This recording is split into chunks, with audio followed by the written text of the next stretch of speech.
ಕೇಂದ್ರ ಮತ್ತು ರಾಜ್ಯ ಸರ್ಕಾರದ ಸೂಚನೆಗಳ ಮೇರೆಗೆ ಹುಬ್ಬಳ್ಳಿಯ ವಿಮಾನ ನಿಲ್ದಾಣದಲ್ಲಿ ಅಣುಕು ಪ್ರದರ್ಶನ ಕಾರ್ಯಾಚರಣೆ ಅಭ್ಯಾಸದಡಿಯಲ್ಲಿ ಹುಬ್ಬಳ್ಳಿ ವಿಮಾನ ನಿಲ್ದಾಣದಲ್ಲಿ ಅಣುಕು ಡ್ರಿಲ್ ಆಯೋಜಿಸಲಾಗಿದೆ ಅಂತ ಧಾರವಾಡ ಜಿಲ್ಲಾಧಿಕಾರಿ ದಿವ್ಯಾ ಪ್ರಭು ಅವರು ತಿಳಿಸಿದರು. ಈ ಅಣುಕು ಡ್ರಿಲ್ ಅನ್ನು ವಿಮಾನ ನಿಲ್ದಾಣ ಪ್ರಾಧಿಕಾರ ಮತ್ತು ಜಿಲ್ಲಾಡಳಿತವು ಆಯೋಜಿಸಿದೆ. ವಿಮಾನ ನಿಲ್ದಾಣದ ಮೇಲೆ ದಾಳಿಯ ಸಂದರ್ಭದಲ್ಲಿ ಯಾವ ಕ್ರಮವನ್ನು ತೆಗೆದುಕೊಳ್ಳಬೇಕು ಎನ್ನುವುದರ ಕುರಿತಾಗಿ ನಾವು ಅಣುಕು ಡ್ರಿಲ್ ಅನ್ನು ಆಯೋಜಿಸಿದ್ದೇವೆ. ದಾಳಿ ಸಂಭವಿಸಿದಾಗ ಹೊಗೆ ಮತ್ತು ಬೆಂಕಿ ಸಂಭವಿಸುತ್ತೆ.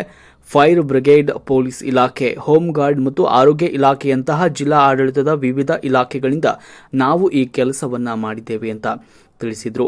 ಯಾವ ಸಂದರ್ಭದಲ್ಲಿ ಯಾವ ರೀತಿಯ ಭದ್ರತಾ ಕ್ರಮಗಳನ್ನು ತೆಗೆದುಕೊಳ್ಳಬೇಕು ಅನ್ನುವಂಥದ್ದು ನಾವು ತನಿಖೆ ಮಾಡಿದ್ದೇವೆ. ನಾವು ನ್ಯೂನತೆಗಳನ್ನು ಚರ್ಚಿಸುತ್ತೇವೆ. ಕಡಿಮೆ ಸಮಯದಲ್ಲಿ ತಲುಪಬಹುದಾದ ವಿಷಯವನ್ನು ನಾವು ಚರ್ಚಿಸುತ್ತೇವೆ. ಗೃಹ ಸಚಿವಾಲಯ ಮತ್ತು ಕೇಂದ್ರ ಮತ್ತು ರಾಜ್ಯ ಸರ್ಕಾರದ ಸೂಚನೆಯ ಮೇರೆಗೆ ಈ ಕೆಲಸವನ್ನು ಮಾಡಲಾಗ್ತಾ ಇದೆ ಅಂತ ತಿಳಿಸಿದರು. ಹುಬ್ಬಳ್ಳಿ ವಿಮಾನ ನಿಲ್ದಾಣದಲ್ಲಿ ಧಾರವಾಡ ಜಿಲ್ಲಾಧಿಕಾರಿ ದಿವ್ಯಾ ಪ್ರಭು ಅವರು ಮಾಹಿತಿ ನೀಡಿದರು. ವರದಿ ಪ್ರಕಾಶ್ ದೂಪದ್, ಮಹಾಯುದ್ಧ ನ್ಯೂಸ್, ಹುಬ್ಬಳ್ಳಿ.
ಸರ್ ನೀವ ಬರಕ ಮುಂದೆ ಹೋಗ್ರಿ ನೀವು ನೋಡಿ ಯಾರು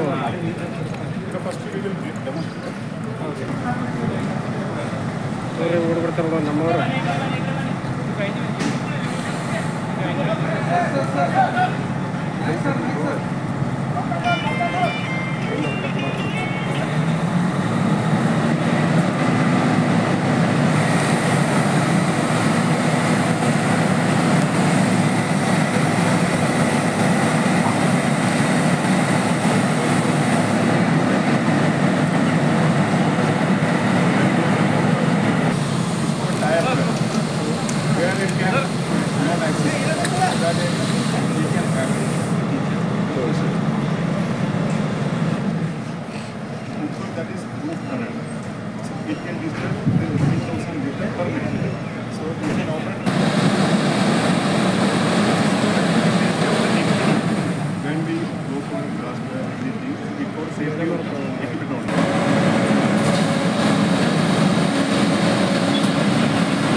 ಸ್ವಚ್ಛ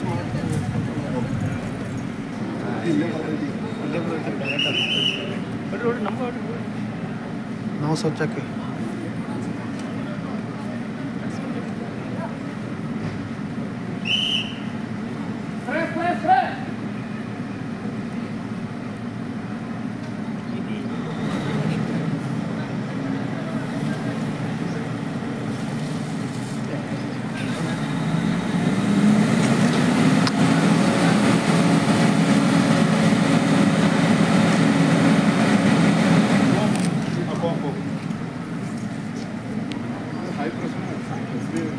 ಹುಬ್ಳಿ ವಿಮಾನ ನಿಲ್ದಾಣದಲ್ಲಿ ಆಪರೇಷನ್ ಅಭ್ಯಾಸ್ ಅಂತ ಒಂದು ಆಪರೇಷನ್ ಕೆಳಗಡೆ ಇವತ್ತು ಮಾಕ್ ಡ್ರಿಲ್ ಅನ್ನು ನಾವು ಮಾಡಿದ್ದೀವಿ. ಅದು ಏರ್ಪೋರ್ಟ್ ಅಥಾರಿಟಿ ಆಫ್ ಇಂಡಿಯಾ ಹಾಗೂ ಜಿಲ್ಲಾಡಳಿತದ ಒಂದು ಕೋಆರ್ಡಿನೇಷನಿಂದ ಇವತ್ತು ಈ ಒಂದು ಮಾಕ್ ಡ್ರಿಲ್ ಅನ್ನು ಮಾಡಿರೋದು. ಇದು ಎಸ್ಪೆಷಲಿ ನಮಗೆ ಹೊರಗಡೆಯಿಂದ ಏನಾದರೂ ಒಂದು ಅಟ್ಯಾಕನ್ನು ನಮ್ಮ ಏರ್ಪೋರ್ಟ್ ಮೇಲೆ ದಾಳಿ ಆಗಿದ್ದಾಗ ಯಾವ ರೀತಿಯಲ್ಲಿ ನಾವು ರೆಸ್ಪಾನ್ಸ್ ಮಾಡಬೇಕು ಎಂಬುದು ಕುರಿತು ಈ ಒಂದು ಮಾಕ್ ಡ್ರಿಲ್ಲನ್ನು ನಾವು ಮಾಡಿದ್ದೀವಿ. ಸೊ ಯಾವುದೋ ಒಂದು ಅಟ್ಯಾಕ್ ಆಗಿದಾಗ ಫೈರ್ ಇನ್ಸಿಡೆಂಟ್ಸ್ಗಳು ಆಗ್ತವೆ, ಸ್ಮೋಕ್ಗಳು ಆಗ್ತವೆ, ಅದನ್ನು ತಾವೆಲ್ಲರೂ ಕೂಡ ಇವತ್ತು ನೋಡಿದ್ದೀರಿ. ಸೊ ಆ ಥರ ಹೈ ಸ್ಮೋಕ್ ಎಲ್ಲ ಕೂಡ ಆಗಿದ್ದ ಸಂದರ್ಭಗಳಲ್ಲಿ ಅಲಾರ್ಮ್ ಸಿಸ್ಟಮನ್ನು ಆ್ಯಕ್ಟಿವೇಟ್ ಮಾಡುವ ಮುಖಾಂತರ ಜನರನ್ನು ಆಲ್ರೆಡಿ ಏರ್ಪೋರ್ಟಲ್ಲಿ ಇರುವ ಜನಾಂಗವನ್ನು ಎವ್ಯಾಕ್ಯುವೇಟ್ ಮಾಡುವಂಥದ್ದು, ಸೊ ಮಾಸ್ ಆಗಿ ಅವರನ್ನು ಎವ್ಯಾಕ್ಯುವೇಟ್ ಮಾಡುವಂಥದ್ದು. ಇಲ್ಲಿ ಕೆಲಸ ಮಾಡುವ ಸಿಬ್ಬಂದಿಗಳಾಗಿರ್ಬೋದು ಹಾಗೂ ಸಾರ್ವಜನಿಕರಾಗ್ಬೋದು, ಇದು ಒಳಗಡೆ ಇರುವ ಸೆಕ್ಯೂರಿಟಿ ಸ್ಟಾಫ್ ಇರ್ಬೋದು, VIP ಗಳಾಗಿರ್ಬೋದು, ಅವ್ರಿಗೆ ಎಲ್ಲರಿಗೂ ಕೂಡ ಹೇಗೆ ಇವ್ಯಾಕ್ಯುವೇಟ್ ಮಾಡಬೇಕು ಎಂಬುದು ಕುರಿತು ಇವತ್ತು ಒಂದು ಪ್ರದರ್ಶನವನ್ನು ಮಾಡಿದ್ದಾರೆ. ಇವರು ಜಿಲ್ಲಾಡಳಿತದ ವಿವಿಧ ಇಲಾಖೆಗಳು, ಅದು ಫೈರ್ ಡಿಪಾರ್ಟ್ಮೆಂಟು ಮತ್ತು ಪೊಲೀಸ್ ಇಲಾಖೆಗಳು, ಹೋಮ್ ಗಾರ್ಡು, ಹೆಲ್ತ್ ಡಿಪಾರ್ಟ್ಮೆಂಟು, ಅವರೆಲ್ಲರ ಕೋಆರ್ಡಿನೇಷನಿಂದ ನಾವು ಮಾಡಿರೋದು. ಸೊ ಏರ್ಪೋರ್ಟ್ ಅಂದಾಗ ಎರಡು ವಿಷಯಗಳು ಬರ್ತವೆ. ಒಂದು, ನಾವು ಇರುವ ಜನಾಂಗವನ್ನು ಇವ್ಯಾಕ್ಯುವೇಟ್ ಮಾಡಿ ಅವರಿಗೆ ಭದ್ರವಾದ ಒಂದು ಸ್ಥಳದಲ್ಲಿ ಕಳಿಸೋದು ಹಾಗೂ ಅವ್ರಿಗೆ ಚಿಕಿತ್ಸೆಯನ್ನು ಕೊಡೋದು.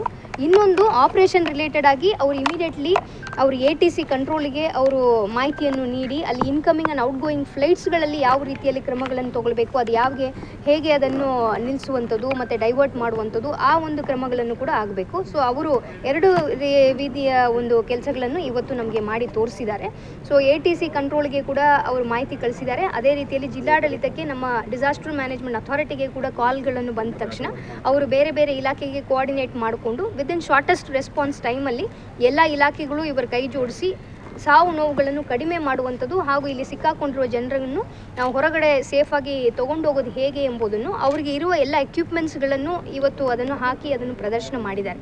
ಸೊ ಇದರಿಂದ ನಾವು ಯಾಕೆ ಈ ಥರ ಅಣಕು ಪ್ರದರ್ಶನ ಮಾಡ್ತಾ ಇದ್ದೀವಿ ಅಂದರೆ, ಒಂದು, ಸಾರ್ವಜನಿಕರಿಗೆ ಇಂಥ ರೀತಿಯ ಸಂದರ್ಭಗಳಲ್ಲೂ ಸಹ ನಾವು ಎಲ್ಲ ರೀತಿಯ ಸಿದ್ಧತೆಗಳನ್ನು ಇದ್ದೀವಿ ಎಂಬುದನ್ನು ಒಂದು ಪ್ರದರ್ಶನ ಮಾಡೋಕ್ಕೆ, ಆಮೇಲೆ ಅಧಿಕಾರಿಗಳು ಕೂಡ ಎಲ್ಲ ಇಲಾಖೆಗಳ ಸಮನ್ವಯ ಹೇಗೆ ಆಗ್ತಾ ಇದೆ, ಎಲ್ಲಿ ಏನಾದರೂ ಕೊರತೆಗಳಿದೆಯಾ ಎಂಬುದನ್ನು ನಾವೇ ಕೂಡ ಅದನ್ನು ಪರಿಶೀಲನೆ ಮಾಡೋಕ್ಕೆ ಕೂಡ ಒಂದು ಅನುಕೂಲ ಆಗ್ತದೆ.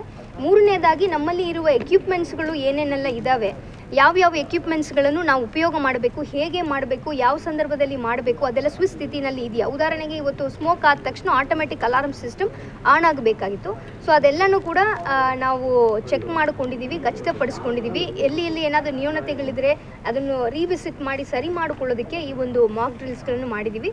ಇವತ್ತು ಒಳ್ಳೆ ರೀತಿಯಲ್ಲಿ ನಮ್ಮ ಏರ್ಪೋರ್ಟ್ ಅಥಾರಿಟಿ ಆಫ್ ಇಂಡಿಯಾ ಹಾಗೂ ವಿವಿಧ ಇಲಾಖೆಗಳು ನಮಗೆ ಸಹಕಾರದಿಂದ ಒಳ್ಳೆ ರೀತಿಯಲ್ಲಿ ಈ ಒಂದು ಮಾಕ್ ಡ್ರಿಲ್ ಆಗಿದೆ. ಅವರೆಲ್ಲರಿಗೂ ಕೂಡ ಈ ಒಂದು ಸಂದರ್ಭದಲ್ಲಿ ನಾನು ಅಭಿನಂದನೆ. ಇಲ್ಲ, ಅದನ್ನು ಡಿಬ್ರೀಫಿಂಗ್ ಅನ್ನು ನಾವು ಮಾಡ್ತೀವಿ. ಡಿಬ್ರೀಫಿಂಗ್ ಸೆಷನಲ್ಲಿ ನಾವು ಒಂದೊಂದು ಇಲಾಖೆಗೂ ನಾವು ಮಾಡ್ತೀವಿ. ಉದಾಹರಣೆಗೆ ನ್ಯೂನತೆಗಳಂದರೆ ನಾವು ರೆಸ್ಪಾನ್ಸ್ ಟೈಮ್ ಬಗ್ಗೆ ನಾವು ನೋಡ್ತೀವಿ. ಅಂದರೆ ನಾವು ಫೋನ್ ಮಾಡಿದ ಮೇಲೆ ಎಷ್ಟು ಟೈಮಲ್ಲಿ ಅವರು ನಮಗೆ ರೀಚ್ ಆಗಿದ್ದಾರೆ, ಇನ್ನೂ ಕೂಡ ಅದನ್ನು ಕಡಿಮೆ ಮಾಡಿರಬಹುದಾ, ಅಥವಾ ಎಲ್ಲಾದರೂ ಅವರು ಫೋನ್ ಮಾಡಿದ ನಂತರ ಲೇಟಾಗಿ ಪಿಕಪ್ ಆಗಿತ್ತಾ, ಇಲ್ಲ ಕಂಟ್ರೋಲ್ ರೂಮ್ಗೆ ಅವರು ಮಾಹಿತಿ ಕೊಟ್ಟಿದ ಮೇಲೂ ಬಂದಿಲ್ವಾ, ಈ ರೀತಿಯ ವಿಷಯಗಳನ್ನು ನಾವು ಪರಿಶೀಲನೆ ಮಾಡ್ತೀವಿ. ಅದನ್ನು ಆದಷ್ಟು ಆ ಒಂದು ರೆಸ್ಪಾನ್ಸ್ ಟೈಮನ್ನು ಕಡಿಮೆ ಮಾಡಿಸಿ ಜನರನ್ನು ಇವ್ಯಾಕ್ಯುವೇಟ್ ಮಾಡಿ ಸೇಫ್ ಆಗಿ ಇಟ್ಕೊಳ್ಳೋದಕ್ಕೆ ನಾವು ಈ ಒಂದು ಮಾಕ್ ಡ್ರಿಲ್ ನಮಗೆ ಒಂದು ಲರ್ನಿಂಗ್ ಪಾಯಿಂಟ್. ಹೌದು, ಮಿನಿಸ್ಟ್ರಿ ಆಫ್ ಹೋಮ್ ಅಫೇರ್ಸಿಂದ ಹಾಗೂ ಕೇಂದ್ರ ಮತ್ತು ರಾಜ್ಯ ಸರ್ಕಾರದಿಂದ ಸ್ಟೇಟ್ ಡಿಸಾಸ್ಟರ್ ಮ್ಯಾನೇಜ್ಮೆಂಟ್ ಅಥಾರಿಟಿಯಿಂದ ನಮಗೆ ಡೈರೆಕ್ಷನ್ ಇದೆ. ಸೊ ಈಗ ನಾವು ಡಿಸ್ಟ್ರಿಕ್ಟ್ ಡಿಸಾಸ್ಟರ್ ಮ್ಯಾನೇಜ್ಮೆಂಟ್ ಅಥಾರಿಟಿ ಅಂದರೆ ಜಿಲ್ಲಾ ವಿಪತ್ತು ನಿರ್ವಹಣೆ ಪ್ರಾಧಿಕಾರದಿಂದಲೂ ನಾವು ಈ ಥರ ವಿವಿಧ ನಮ್ಮ ವೈಟಲ್ ಇನ್ಸ್ಟಾಲೇಷನ್ಸ್ಗಳು ಎಲ್ಲಿದ್ದಾವೆ ಅಲ್ಲಿ ಒಂದು ಅಣಕು ಪ್ರದರ್ಶನವನ್ನು ಮಾಡಬೇಕು ಅಂತ ನಾವು 2 ದಿವಸಕ್ಕೆ ಹಿಂದೆ ಬೇಲೂರು ಇಂಡಸ್ಟ್ರಿಯಲ್ ಎಸ್ಟೇಟಲ್ಲಿ ಕೂಡ ನಾವು ಇದನ್ನು ಮಾಡಿದ್ದೀವಿ. ಇವತ್ತು ಏರ್ಪೋರ್ಟಲ್ಲೂ ಮಾಡ್ತಾ ಇದ್ದೀವಿ. ಇನ್ನೊಂದು ದಿವಸ ನಾವು ಬ್ಲ್ಯಾಕ್ಔಟ್ ಡ್ರಿಲ್ಸ್ ಕೂಡ ಪ್ಲ್ಯಾನ್ ಮಾಡ್ತಾ ಇದ್ದೀವಿ. ಸೊ ಹುಬ್ಳಿ ಧಾರವಾಡಲ್ಲಿ. ಸೊ ಅದನ್ನು ಕೂಡ ತಮಗೆ ಮುಂದಿನ ದಿವಸಗಳಲ್ಲಿ ಸಿದ್ಧತೆ ಆದಮೇಲೆ ತಮಗೆ ಮಾಹಿತಿಯನ್ನು ನೀಡ್ತೀವಿ. ಮೇಡಮ್, ಧಾರವಾಡ ಡಿಸ್ಟ್ರಿಕ್ಟ್ನ ಮತ್ತೆ ಎಲ್ಲರೂ ಮಾಡ್ತಾ ಮಾಕ್ ಡ್ರಿಲ್ ಮಾಡೋ ಪ್ಲ್ಯಾನ್ ಇದೆ ಹೇಳಿದ್ರೆ